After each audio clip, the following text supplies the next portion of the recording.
Olá, internauta. O tema do programa de hoje é sobre meio ambiente e resíduos sólidos.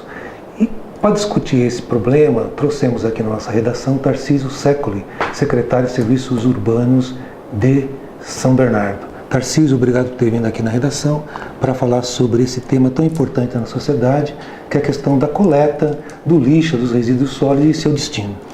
Eu que agradeço o convite do Repórter Diário para que possa estar aqui conversando com vocês e com seus internautas. Ok, a primeira pergunta, Tarcísio, é sobre a questão mais polêmica que está tendo na região. Várias prefeituras estão já se decidindo numa solução para os resíduos sólidos, até porque existe um plano nacional de destinação desses resíduos, que é a construção de usinas. Existem críticas em relação à questão da construção, até porque pode fazer uma certa poluição, e a questão da coleta seletiva. Eu queria que você me dissesse para o nosso internauta como está essa questão da usina em São Bernardo e se ela realmente é poluidora. Bom, em São Bernardo nós estamos discutindo agora, nós estamos acabando o documento que nós temos que encaminhar para a CETESB, né, que é o EIA-RIMA, né, o Estudo de Impacto Ambiental, para que a CETESB nos dê os parâmetros de como pode ser construída essa usina. Mas eu queria abordar por esse aspecto de que tem muita desinformação, né? Tem muita gente dizendo coisas do passado, estudos antigos e não dos sistemas mais novos que nós temos. Todo mundo aqui sabe que na Europa, principalmente na Alemanha, é um país onde tem a maior preocupação com o meio ambiente, até porque foi lá que surgiu o Partido Verde nos anos 80. O Partido Verde não tem nada a ver com os partidos verdes de hoje em dia, mas era um partido que de fato era ecologista e pensava muito no meio ambiente. E a Alemanha, ela tem uma legislação absolutamente restrita, com muita restrição do que pode ir para a atmosfera, certo? Então, os órgãos governamentais do Brasil copiaram essa legislação. Então, não foram buscar nos Estados Unidos, no Japão, no Canadá, foram buscar na Alemanha e colocaram no Brasil quais são os percentuais, as quantidades de elementos que podem ir ao meio ambiente. Então, assim, nós temos no Brasil hoje várias usinas siderúrgicas e nós temos várias cimenteiras. Né? As siderúrgicas e as cimenteiras podem colocar no ar muito mais do que pode colocar uma usina de lixo. Então a usina de lixo ela é muito menos poluidora do que são essas tradicionais que nós temos. Né?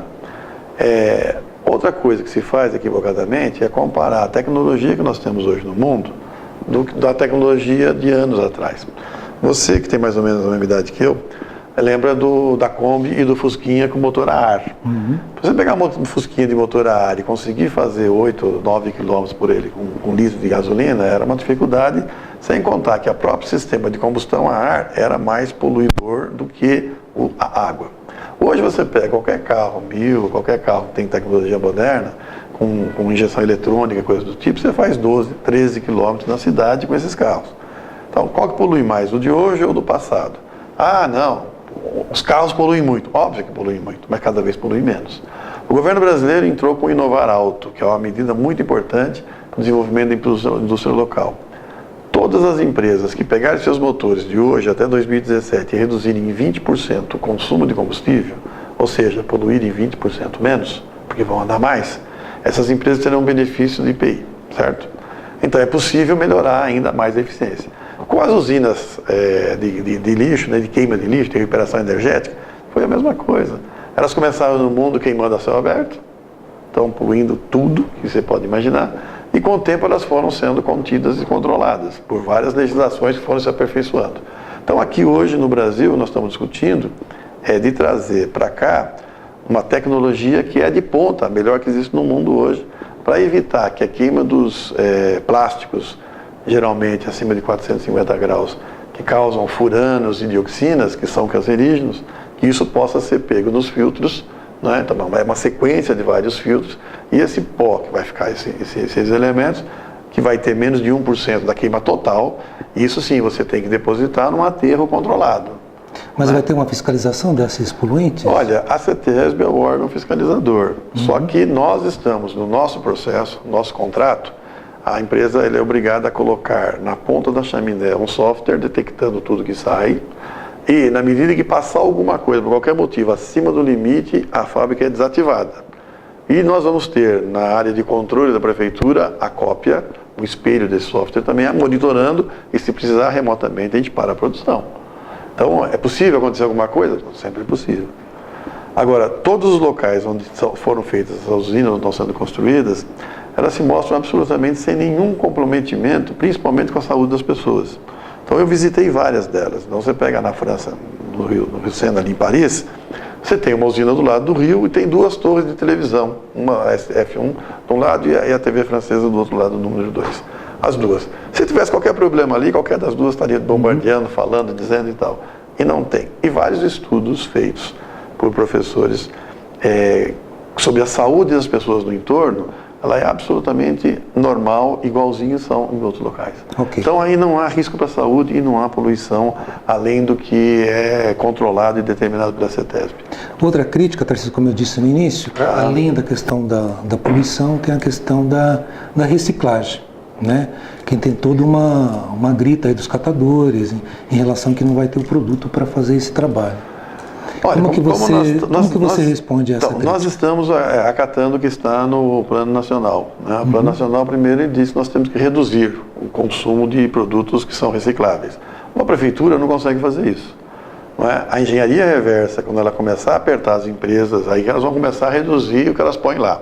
Você pega o aparelho de barbear, a lâmina é o que tem de menos. Ali tem um monte de outras coisas que você não precisava, vem junto. Você compra um sapato, o que vem de papel lá dentro, embrulhando o sapato para um lado para o outro, dentro do sapato, a caixinha, o papel de embrulho que dá, você chega em casa, troca porque você não gostou daquele, joga aquele fora, a caixinha, a sacolinha plástica de papel que vai botar a caixa dentro, tudo isso podia ser inutilizado. Você vai usar o sapato no seu pé e mais nada. Então, se as indústrias não começarem a reduzir isso, óbvio que eu, na ponta, como munícipe... Você fala que é a questão reversa. Reversa. Não é para a usina, é para a indústria... É para a indústria ter que botar menos material que precisa ser reciclado, que é o primeiro item da política nacional. Utilizar menos. Depois tem o reutilizar. Eu posso reutilizar um monte de coisa. Então, por exemplo, óleo de cozinha. O pessoal está reutilizando fazendo sabão, certo?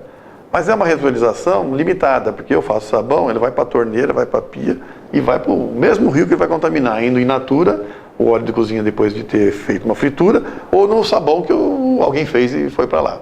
Era melhor pegar esse material e fazer biodiesel dele e você botar num ônibus para usar na cidade, que o nível de poluição ia ser bem menor. Depois eu posso pegar uma garrafa de água e tá bom, eu reutilizo 1, 2, 3 vezes, mas depois disso eu não consigo fazer mais. Tá bom, aí tem que reciclar, esse é outro ponto de reciclagem. Então reciclar nós estamos colocando aqui 33% pelo menos do material que for para a usina tem que ser reciclado. Então nós começamos em São Bernardo a coleta seletiva porta a porta, então um sucesso no Ruge, muito, mas muito, dobrou o que nós estávamos coletando. Quanto que era e quanto que é hoje? Nós coletávamos ali no Ruge 13 toneladas mês. Hoje nós estamos coletando 46 toneladas mês. Primeiro mês, deu 46 toneladas coletadas. Nós vamos caminhar com a meta de sair do 0,9% que nós tínhamos, 0,89% até o mês de maio. Nós vamos chegar até 2016 com 10% pelo menos de material reciclado. O material que não for, você na sua casa não quis separar, você pôs lá junto com o lixo úmido, quando esse lixo úmido orgânico chegar na usina tem que separar mais 8% do material reciclado que tem lá dentro. Que esse é um acordo que foi feito. Esse está no contrato. 8%. 8% da usina. 15% nós vamos pegar de material orgânico, resto de feira, e vamos fazer compostagem. Estamos discutindo mais uma etapa que é pegar todo o lixo orgânico e tirar todo o gás que ele produz, e esse gás poder ser usado para movimentar veículos. Nós estamos fazendo discussão porque não existe experiência desse tipo no mundo no volume que nós estamos falando. Mas existem experiências com volumes menores. Então nós temos uma avançar nisso. A reciclagem faz parte do plano prioritário. A reciclagem faz parte do plano prioritário, porque depois da reciclagem o Plano Nacional diz que o material tem que ser adequadamente guardado o que sobrar. Adequadamente pode ser num aterro, só que aterro, por melhor que ele seja, é um passivo ambiental para o futuro. As pessoas que estão lá no antigo lixão Nova Arenga, que não é diferente do aterro. O aterro é controlado com algumas camadas, mas produz gás. Naquele aterro, naquele lixão a céu aberto, que foi abandonado para o lixão Nova Arenga, onde ele vai ser construído a usina. Vai ser construída a usina. Desde 2000 você coloca um saco de lixo lá e você produz gás lá suficiente, hoje, para mais 10 anos de uso industrial. Sem contar o chorume que está indo lá para a represa poluindo as águas. Então, um aterro não tem muita diferença disso. Hoje os aterros estão colocando chaminés para queimar o gás, né? Vários inclusive aqui no nosso do lado de Mauá, e tentando coletar o chorume. Se tiver um acidente grave qualquer, né?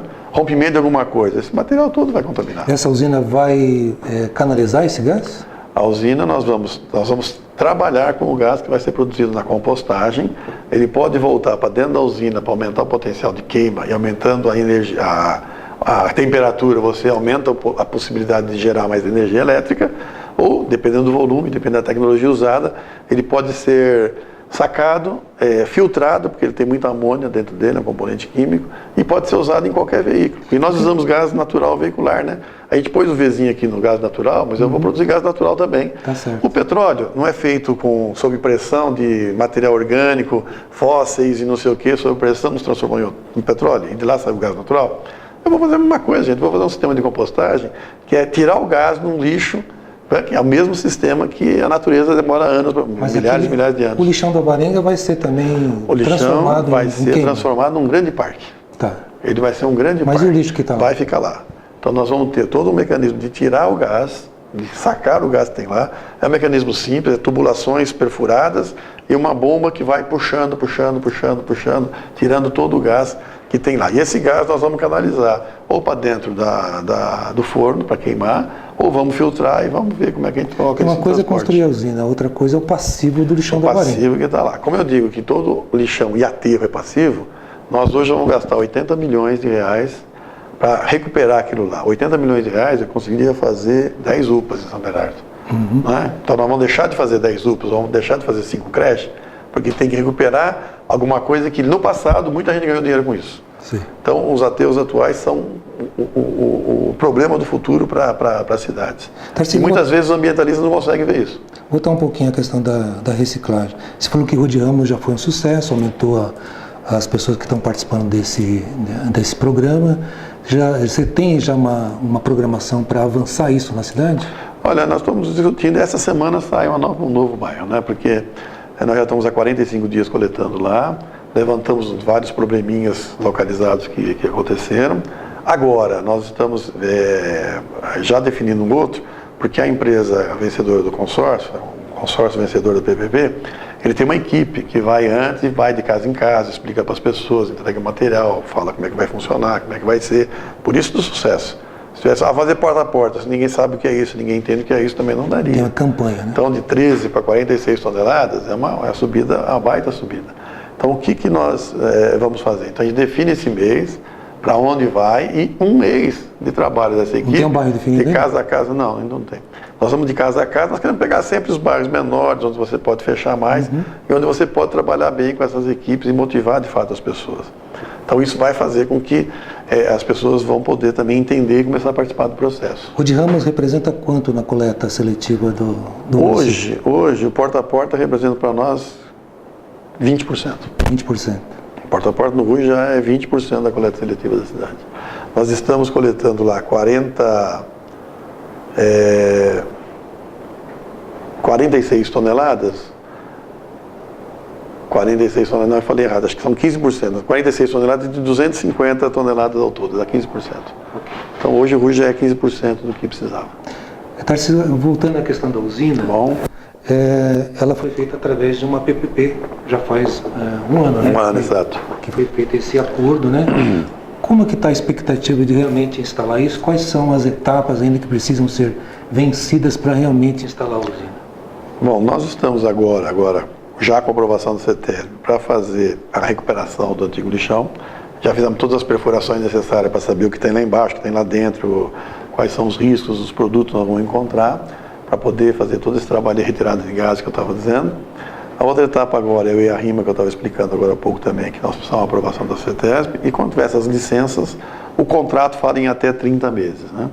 Mas com as tecnologias já colocadas à disposição, a gente acha que menos de 24 meses será possível construir a usina, e acho que a primeira queima dela vai se dar em janeiro de 2016. Ok. Essa usina ela tem uma importância porque ela vai produzir energia. Exato. Quanto que a cidade vai deixar de gastar com energia com essa usina? Nós estamos fazendo várias simulações, né, várias contas. Energia, todo mundo sabe que também é um bem escasso. A ONU define energia produzida a partir do lixo como energia limpa e renovável, né? E a Dinamarca optou em, nos próximos 50 anos, não ter mais energia derivada de petróleo, né? Toda a energia da Dinamarca será renovável. Então eles resolveram colocar mais usinas e importar lixo da Alemanha e de outros países e tal, para poder produzir mais energia elétrica a partir disso. Então, assim, nós pagamos hoje R$280 um megawatt de energia consumida na cidade. Nós estamos nos cadastrando para sermos autoprodutores de energia. Então, com isso, nós vamos poder produzir, e nas contas nossas atuais, o máximo que vai chegar essa energia é de R$220 um megawatt. Então, quando eu estiver usando, eu vou usar para iluminar a praça, para iluminar os próprios municipais, os hospitais, as escolas, né? Vamos dar as ruas, iluminação noturna e tal. Então, nós vamos estar produzindo mais do que nós precisamos nesse momento, e vamos ter uma economia, porque nós vamos gastar menos do que gastamos hoje. Quanto que a Prefeitura de São Bernardo gasta por ano de energia? Nós gastamos R$22 milhões por ano em energia. Você acha que dá para zerar isso com a usina? Eu acho que dá para zerar e dá para vender um pouco de energia para fora. Ok. Dá para vender para Eletropaulo revender isso para outro local. Você acha que a usina em São Bernardo, ela compete com as outras usinas que estão sendo discutidas com os outros prefeitos, como de Mauá e Santo André? Existe espaço para a usina? Existe pelo seguinte... Para outras usinas? Existe espaço para outras usinas. Nós montamos uma usina com a previsão de 2034, a gente tem na cidade 1.400.000 toneladas dia de lixo. Quanto que São Bernardo produz? Hoje é 750, 760 em média. Né? Segunda-feira chega a 1.100.000 toneladas, né? 1.100.000 quilos, porque de domingo não tem coleta em muitos locais. Então segunda-feira dá um pico, depois ela estabiliza de novo. Então a média 770. Então isso deve se dobrar nos próximos 20 anos. Por que dobra? Porque é estudo mundial. Aumenta a renda, aumenta a capacidade de consumo das pessoas. Do jeito que está, vai para 1.400 toneladas. Se a gente fizer um monte de engenharia reversa e tal, isso deve diminuir um pouco. Então depende muito da sociedade, se ela consumir ou se ela quer consumir de outro jeito que não tenha tanto material, tanto lixo produzido. Então assim, nós fizemos a usina desse tamanho e nós vamos ter que replicar, vai ter que dobrar essa usina, vai ter que ser feita uma nova usina. Nós estamos fazendo uma sabendo que em 2018, 2020 vai ter que ter uma nova.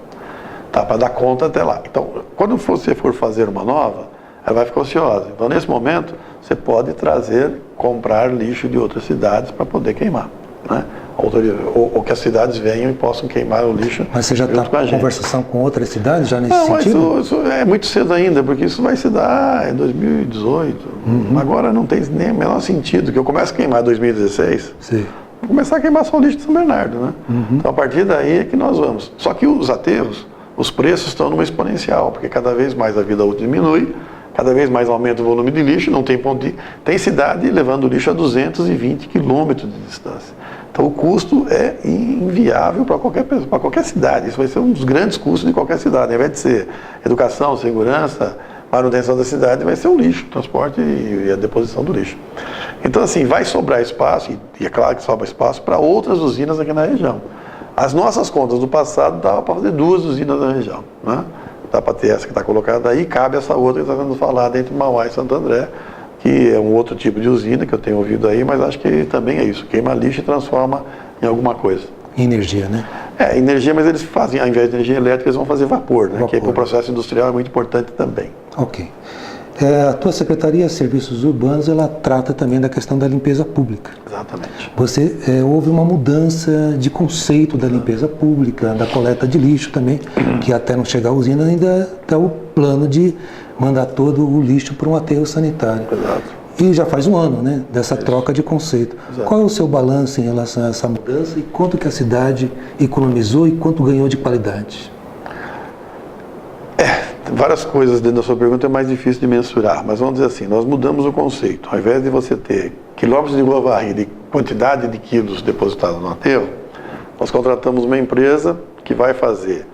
Contratamos a partir do PPP, o consórcio e tal. Então essa empresa do consórcio vai ter que fazer todo o trabalho de limpeza da cidade, poda de árvore, corte de grama, as roçadas, a limpeza, a varrição da cidade como um todo. Vai fazer a coleta de lixo, ela vai coletar o lixo, ela vai remediar o aterro e vai fazer a usina. Tá? Então tudo isso faz parte do sistema novo que está criado. O que é a empresa, o que mudou de fato? A empresa, ela tem que deixar a cidade limpa, então quanto menos se sujar, mais a empresa pode ganhar. Eu pago um valor fixo para ela todo mês. 80% desse valor é fixo, 20% é variável. Quanto que é hoje? esse valor fixo? Hoje é 10 milhões e 500 mil reais, 10.450 mês. E eu posso tirar 20% se o trabalho não estiver sendo bem feito. E no sistema anterior, quanto que era? O sistema anterior era um sistema que vários serviços não eram feitos nesse contrato, eram feitos em outro. Sim. Então, mas nesse contrato era de 8 milhões e meio, Sim. mas não tinha investimentos para fazer. Agora você tem bastante investimento para fazer. Você incorporou então, outras atividades. Por exemplo, eu pagava à parte todo o entulho que eu recolhia da cidade. Então hoje esse entulho está dentro desse contrato. É pouca coisa? Não. Teve mês que nós colocamos 6 mil toneladas de entulho no aterro. Né? Então tem um custo por tonelada, vezes 6 mil, você vai ver quanto é. Para falar, peraí, isso aqui não é muita coisa não. Esses entulhos clandestinos? É clandestino, que o pessoal tem me jogar, que nós estamos agora... Não, hoje nós estamos fazendo 30 ecopontos, faz parte do escopo. Também da parceria. Faz parte da parceria. Então assim, nós estamos mudando todo esse conceito. Então se tiver menos sujeira na cidade, a empresa pode ganhar mais. Então ela tem, por obrigação, fazer a consciência ecológica para que as pessoas façam menos sujeira. Sim. Então a cidade ganha em qualidade e está economizando. A cidade ganha em qualidade, vai gastar menos e vai ter uma cidade mais limpa e mais bonita. Esse consórcio final dele é ter a usina operando, é isso? Ele fazer vai a transição. Não, o consórcio vai ficar por 30 anos fazendo toda a limpeza, manutenção desse sistema da cidade, queimando o lixo, operando a usina, né, depositando a cinza que sobra em algum aterro, porque é um material inerte, então vai para outro local. E vai ter que fazer a operação disso tudo, vai ter que fazer os investimentos necessários. Investimentos que são da ordem de 600 milhões de reais. Ok. Outro assunto também, Tarcísio, até nas eleições se debate bastante a questão das enchentes. Perfeito. Né? E o centro lá de São Bernardo, toda vez que tem uma chuva torrencial, afeta aquilo lá. Verdade. É um atributo da sua secretaria. É um atributo da minha secretaria. O que o morador de São Bernardo pode esperar para o próximo verão? Olha, próximo verão vão ter alguns problemas ainda. Né? Mas eu tenho já 2 grandes obras iniciadas e 2 para começar e uma acabando a licitação. Então nós temos ali no Capuava, que fica ali perto da Volkswagen, o rio que tem atrás da Volkswagen, pega aqueles restaurantes do Franco Compulenta. Já a obra já está andando, vai ser totalmente feita a canalização daquilo lá e vai facilitar muito. Porque hoje tem um piscinão lá, que o piscinão não enche, mas dá enchente para trás. Porque tem várias barreiras que foram colocadas no caminho. Então vão limpar tudo aquilo, acabar com aquelas barreiras e a água vai chegar no piscinão e não vai ter enchente lá. Lá, né, a partir do outro verão não vai ter mais problema nenhum. Nós começamos aqui no Orlandina Vivaldi, né, uma obra grande, 150 milhões de reais. Essa do Capoava eram 30 milhões. Então uma obra grande que vai aumentar, vai fazer várias piscinas. Nós temos lá piscinas hoje de 6 mil metros cúbicos de retenção. Nós vamos passar para 75 mil metros cúbicos de retenção ali naquele sistema. E mais todo um sistema de bombeamento da água por cima do rio para poder evitar que tenha enchente ali, principalmente na Vila Vivaldi, onde é mais crítico a situação. Então ali se resolve. Vou começar agora no próximo mês já no Córrego Silvina, aquele que tem pela Pire Ronquete, vai lá até o Vanguarda, que o Vanguarda tem uma área grave de enchente, então vamos resolver. Até para dezembro essa área já vai estar resolvida. Está acabando o processo licitatório do Pindorama, que é um córrego que temos no Jordanópolis, vai resolver o problema de enchentes ali também, vai ser canalizado, não vai ter nenhum problema. E tem ainda o processo, está andando ainda o processo de licitação do centro da cidade, que é o maior, é da ordem de 300, 310, 305 milhões de reais, é uma obra muito grande, uma obra muito difícil, um piscinal de 220 milhões de litros de água retido no Paço Municipal de São Bernardo, um piscinal que vai ser coberto, tem toda uma galeria por baixo da Jurubatuba, que não tem rio embaixo da Jurubatuba, nós vamos canalizar um rio ali, galeria de 6 metros de diâmetro por 1.700 metros de comprimento, então vai ser feito por método não destrutivo, como é feito o metrô. Depois vai ter feito outros mecanismos para você pegar vários rios que chegam até a Faria Lima e ali é que começa o grande terror, o grande problema. Ou seja, vocês estão atacando todas as áreas que têm essas ocorrências de enchentes. Nós estamos atacando a partir do estudo das bacias dos rios, não dos pontos de alagamento, porque esse é um erro que muita gente faz. Alagou aqui, vamos resolver ali. Não, você tem que pegar a bacia, cuida da bacia, porque ali não vai dar enchente depois. Mas o morador de São Bernardo, ele pode ter uma tranquilidade que não vai ter enchente quando? O centro de São Bernardo, assim que terminar essa obra, que é uma obra para 20 meses, 24 meses depois de acabar o processo licitatório. Sim.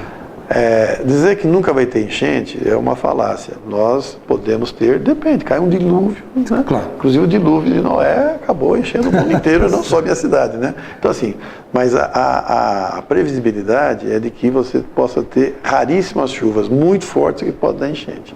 Então o que pode acontecer no primeiro momento, no segundo momento? Ter uma chuva forte que ao invés de dar 1 metro d'água, dá 10 centímetros. Então isso pode ter, passou por cima a água, deu enchente, falou que nem ia ter.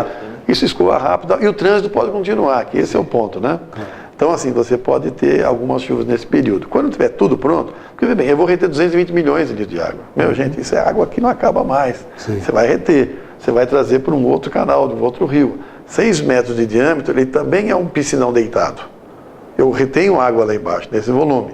Então é muito volume que você vai reter de água. Agora, claro, tem que esperar acabar a obra, né? Claro. Então, você passa aqui na Winston Churchill, já tem vários mecanismos lá, um pessoal do Macacão Vermelho trabalhando lá, que é justamente para acabar com a enchente do bairro Vivaldi, mas tem que fazer uma canalização. Eu estou fazendo também uma galeria blindada que vai sair lá do Tanque das Mulatas, num tanque onde era a antiga Neumata, aquele pedaço ali, 31 mil metros cúbicos de água, vai sair uma galeria blindada aqui levando até o rio, né, passando por baixo da Winston Churchill. Então toda essa água, 31 milhões de litros, que ia para o Vivaldi, não vai mais. Vai canalizado e vai sair ali. Então eu não tenho isso pronto para dezembro, mas eu tenho muita coisa pronta já que vai reter parte da água desse verão e no outro verão aqui no Vivaldi não vai ter mais. Okay. Bem, tem uma cena clássica todas as chuvas, a questão de interditar a Anchieta, né? E está se falando na questão do piscinão Jabuticabal, né? Você tem algumas interferências nessa discussão? Não, nós estamos acompanhando porque o Jabuticabal ele tem a real interesse do Estado e de algumas cidades aqui como São Caetano. A Prefeitura de São Paulo é que tem que fazer a desapropriação. O terreno lá custa mais caro que o piscinão. O terreno é coisa avaliada em 250 milhões de reais e o piscinão é para 90 milhões de reais. Mas de qualquer forma a Anchieta interditada impacta na cidade, né? Não, impacta na cidade. Agora, quem vai pôr dinheiro lá? A Prefeitura de São Bernardo, nem a de Santo André, nem de São Caetano consegue colocar dinheiro na de São Paulo para fazer. É de São Paulo. Agora, por que eles vão fazer? Porque está na saída da cidade e não afeta em nada a cidade, a não ser esse problema. Então, se nos autorizasse também a subir a Anchieta, você não teria problema de ter a enchente, né? Poder passar por baixo e ir embora. Óbvio que ia ter problema em São Caetano. Então, a justiça manda não mexer ali. O Jabuticabal vem para resolver esse problema. O problema dele é o custo. No governo passado de São Paulo, eles não queriam nem conversar. Hoje, o governo atual tem conversado, mas colocado suas dificuldades, 250 milhões numa obra que pouco benefício traz para a cidade de São Paulo, né? Então é um nó. Talvez aí tenha que entrar o governo federal, o governo estadual, pesado, inclusive na desapropriação do terreno. Mas São Bernardo não entra nessa discussão? Mas não tem como entrar, né? Não tem como ajudar, né? Eu tenho muito interesse que faça, o prefeito Luiz Marinho também tem muito interesse que faça, porque aí nós resolvemos também um problema ali do quilômetro 13, que quando chove muito, passa por cima a água e você não consegue mais transitar, né? Isso é um problema para todos nós. Vocês vão voltar aqui à questão da Secretaria de Serviços Urbanos? Vamos lá. Você me disse até antes de gravar que pode ter algumas mudanças na questão de ter alguns serviços, algumas atribuições para serviços urbanos, como algumas coisas de obras vindo para serviços urbanos, até a criação de uma agência reguladora. Como que está essa discussão? A agência reguladora é uma obrigação, né? Pelo menos a agência reguladora dos resíduos sólidos, nós precisamos ter, não pudemos fazer no ano passado, porque no ano passado eleitoral era vetado a criação de novas, né? E uma agência é uma autarquia, na verdade, né? A gente não vamos fazer como uma reguladora para ser o mais enxuta possível. Estamos discutindo também se a gente faz, né? Então, a regulação também da água. Mas aí tem toda uma negociação com a Sabesp. Essas duas devem ir agora no mês de agosto para a Câmara. Acabando o recesso, a gente deve encaminhar já regularizando o pedido para a Câmara aprovar a construção dessas duas. E as duas vão então fiscalizar, né, o trabalho, vão dar as normas, as normativas para que as empresas de resíduos urbanos consiga, que é mais ou menos pegar a PPP e levar lá para dentro, né, com a sua regulamentação. E na água a gente cria também um parâmetro para poder dar conta disso. Que vai cobrar algumas ações da Sabesp, é isso? Aí nós temos como exigir da Sabesp um plano melhor de investimentos, mais rapidez. Nós temos muito pouco esgoto tratado na cidade, né? Todo mundo diz que não passa de 30% que é tratado e 70%, 75% que é coletado. Então a Sabesp deve muito para a cidade porque ela cobra a água e o esgoto de todo mundo e não está fazendo o trabalho dela adequadamente. E com essa agência reguladora é um canal Tem como a gente pressionar, apertar, exigir, mostrar os planos. A gente pode ir fiscalizando e pode ir autuando a empresa até, eventualmente, sugerir ao prefeito que rompa o contrato que existe lá. Ok. E quais são as novas atribuições da sua secretaria? Não tem nenhuma ainda, né? Sim. Tem um processo de debate interno, o prefeito Luiz Marinho quer fazer alguma reformulação em várias áreas, ele quer organizar melhor o trabalho da prefeitura para que as coisas sejam mais eficazes. Então há uma área ligada, hoje que está ligada a obras, que poderá vir para a minha secretaria no futuro, que é essa área ligada a todas as concessionárias, né? Então você tem desde a Eletropaulo, você tem a Comgás, você tem a Sabesp, né? As teles, que vão lá e querem colocar fio para tudo que é lado, sem regra e sem ordem. Não, tem que ter regra, tem que ter ordem, tem que ter disciplina, tem que ter projeto, tem que apresentar. Então, essa interface com essas concessionárias todas é que viriam para mim. Né? As outras coisas daquela secretaria continuariam em outras secretarias e poderiam ir para outras secretarias. Que basicamente está em obras.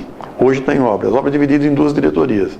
Uma viria para mim, uma outra poderia e deverá ir para a Secretaria de Desenvolvimento Urbano. Ok. Tarcísio, agora eu queria ir para a questão política. Opa! Você é um ex-sindicalista, né? Porque deixou de atuar no sindicato. Exato. Né? Exato. Mas com certeza não perdeu a lida, né? Perfeito. Como que você viu esse dia último 11 de julho, a questão do Dia Nacional de Luta, que houve uma greve nacional, não houve uma grande participação das pessoas, dos trabalhadores nessa greve? Qual foi a sua avaliação desse dia? Bom, primeiro que é a primeira greve geral depois de 12 anos. Né? Então as pessoas desaprenderam a fazer greve geral também, nós temos que levar isso em consideração. Depois, as greves gerais não são coisas fáceis de serem feitas. Né? Eu vi vários sindicalistas dizendo, vamos parar o Brasil e tal. Eu fiquei olhando e falei, bom, acho que faz tempo que ele não faz isso para saber como é que é difícil e como é que tem que ser feito.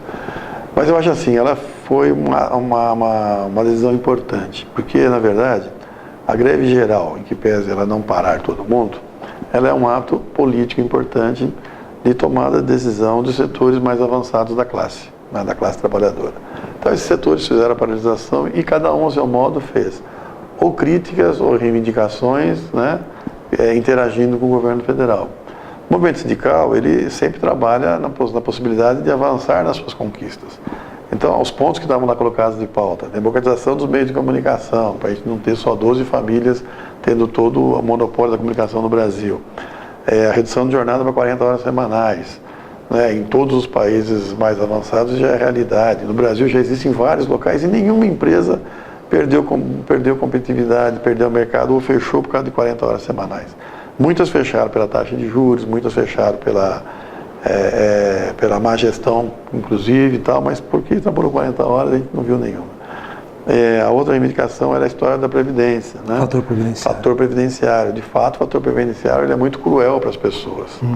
Porém, nós precisamos achar um caminho, porque as pessoas estão vivendo mais, querem viver melhor, e alguém tem que pagar a conta. Então, o pacto de gerações que vinha sendo feito, que ainda está sendo feito, nós precisamos discutir se a gente quer mantê-lo ou não.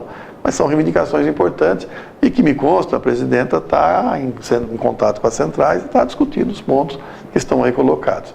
Então eu acho que foi importante porque nós estamos tendo no Brasil várias... Foi mais um ato político, não numa questão de greve mesmo. Não, de fato a greve geral sempre é política, né? Sim. Porque a greve que você faz numa empresa por salário, condição de trabalho e tal, ela é objetiva. Mas foi pontuar a reivindicação da classe. Foi pontuar as reivindicações da classe, então nesse aspecto é política. Agora, também é um outro marco também, porque nós estamos tendo movimentos que aparentemente não tinham direções. Eu digo aparentemente porque eu acho que sempre tem direção em qualquer movimento. Claro. Né? Então, essas direções não apareciam, as manifestações estão vindo. Então, acho que foi positivo também alguém dizer assim, não, eu estou fazendo manifestação, tenho nome, tenho cara, tenho RG, e vou fazer uma manifestação. Então, acho que isso também é positivo para que as outras também apareçam os seus... marcar o território. E os outros também apareçam e coloquem seus nomes, né? Quem é que está puxando cada uma das atividades que tem, porque eu acho que isso é importante, extremamente importantes atividades, porque trouxe a juventude para a rua, que fazia tempo que não vinha, e essa juventude vem para a rua Viu o de bom, viu o de ruim, né? Viu o de bom que ela pode falar, se expressar, xingar, fazer o que ela quiser, mas também viu que ela é utilizada muitas vezes pelo pessoal, ou o pessoal da política que quer fazer o tumulto, ou o pessoal que não é da política, da bandidagem, que também quer fazer o tumulto. Então ela também se sentiu meio que usada em vários momentos, né, com massa de manobra, em vez de uma reivindicação, alguém querendo quebrar uma prefeitura, quebrar uma loja, alguém querendo saquear uma concessionária ou uma revendedora, como tem ali em Mauá, que foi levar televisão, geladeira, um monte de coisa. São Bernardo, então, no Passo também teve. No Passo também teve, tentaram algumas lojas, não conseguiram. Então tem toda uma... As pessoas que foram pela boa-fé, que acho que é muito legal, e foi 99% das pessoas, foram muitas vezes usadas pelo quem é da política do quebra-quebra, porque existem grupos que defendem que a violência política politiza as pessoas, né? E tem a bandidagem que se aproveita dos movimentos. São os grupos anarquistas, né? Os grupos anarquistas, os grupos... Tem um nome, Black Bloc, né?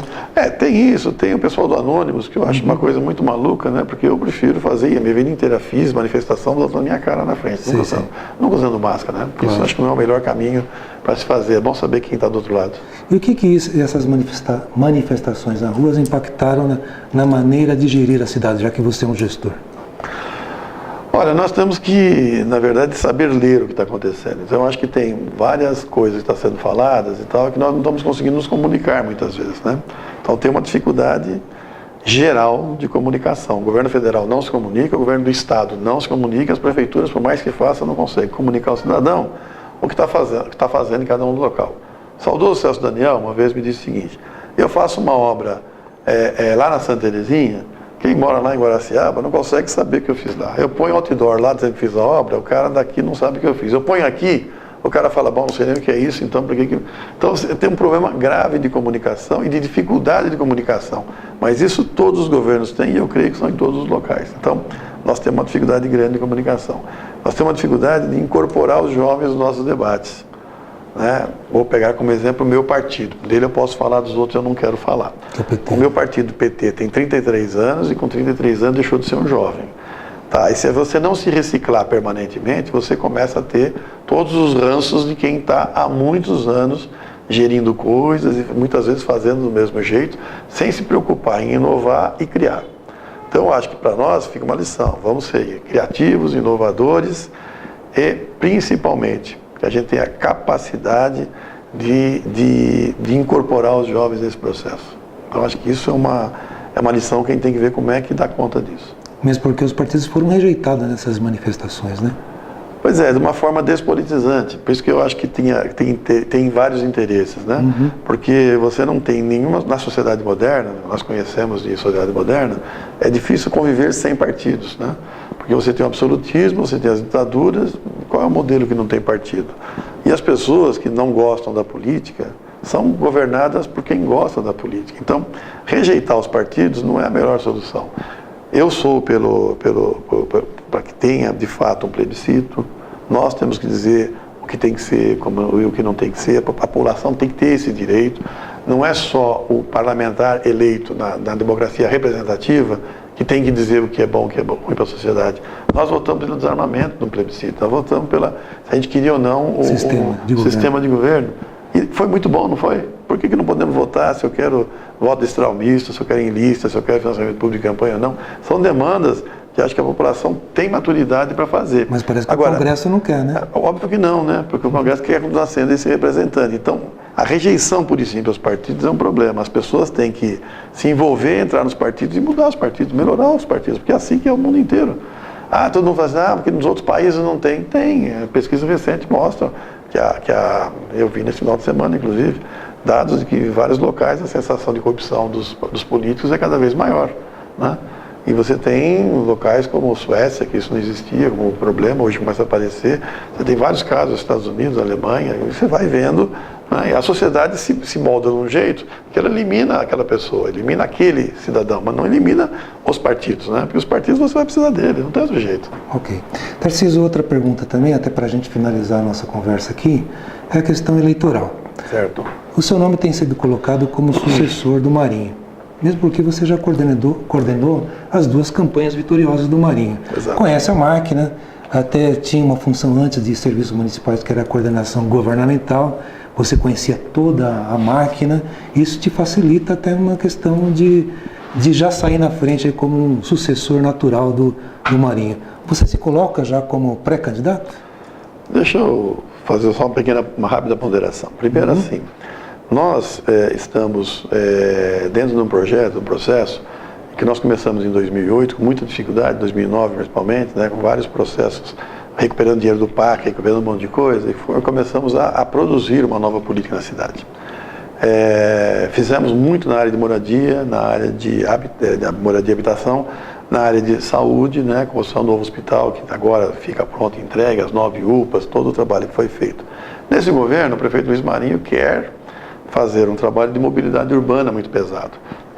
12 corredores de ônibus para poder dar conta de incorporar com o metrô que está chegando. Muita gente não acreditava, acabou de assinar agora o processo licitatório. O problema da drenagem, que era um baita problema na cidade, que nós temos que dar conta dele, senão também não tem mobilidade. O problema do lixo, que é um problema, né, futuro de todas as cidades. Então são demandas que nós precisamos ter e não se resolve essas demandas todas no curto prazo. Então o prefeito Luiz Marinho tem dito, eu faço política não pensando no meu mandato, faço política para a cidade pensando no futuro.